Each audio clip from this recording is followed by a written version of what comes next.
Igreja a Ler, com o Padre José Júlio Rocha.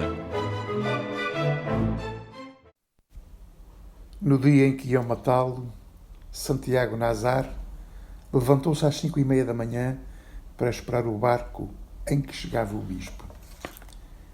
É assim que começa uma famosa novela de Gabriel García Márquez, Crónica de uma Morte Anunciada. Gabriel García Márquez é sempre agradável de ler. É um dos grandes escritores do século XX, sul-americano, um dos expoentes máximos daquele movimento que ficou conhecido como o realismo mágico. Aliás, os inícios dos livros de García Márquez são sempre interessantes e reconhecidos como o início daquilo que eventualmente será o mais famoso dos seus romances, 100 anos de solidão, que começa assim.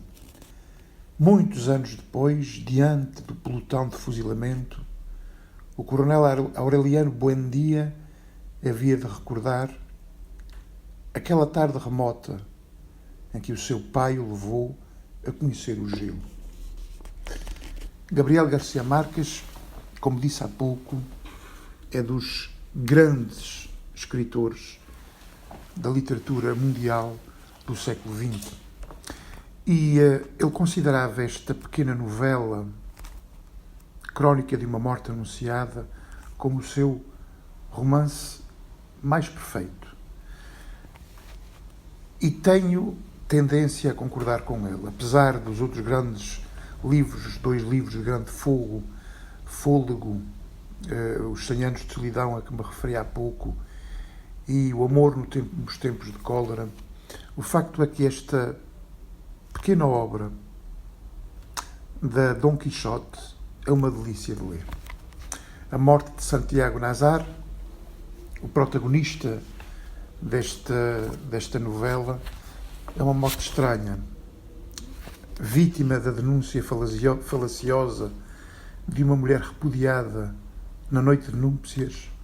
O jovem Santiago Nazar é condenado à morte pelos irmãos da sua hipotética amante, como forma de vingar publicamente a honra ultrajada e sob o olhar cúmplice ou impotente da população expectante de uma aldeia da Colômbia.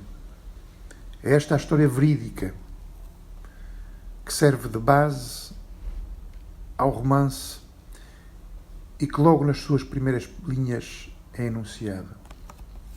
A morte de Santiago Nazar está, portanto, anunciada desde a primeira linha da história. Toda a comunidade sabe do iminente assassinato, movido por vinganças, mas nada nem ninguém o salva do seu trágico fim.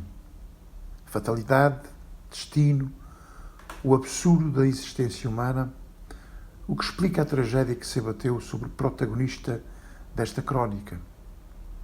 Nesta trama de construção perfeita, de uma beleza inaudita, García Márquez monta um quebra-cabeças cujas peças se vão encaixando pouco a pouco, através da sobreposição das versões de testemunhas que estiveram próximas a Santiago Nazar no último dia da sua vida. Em quem acreditar? Como descartar a parcialidade das versões e o espelho quebrado da memória dos envolvidos? É isto que o leitor vai descobrindo ao longo da narrativa, cuja estrutura tem o rigor jornalístico da reconstituição dos factos, que é tão caro a García Márquez. O autor, García Márquez, mantém durante toda a escrita a poesia, a sensualidade e a beleza na sua história e nas suas personagens. Publicado em 1981, um ano antes de receber o Nobel da Literatura, que o consagrou definitivamente como um dos mais importantes autores contemporâneos, Crónica de uma Morte Anunciada é um prazer de leitura.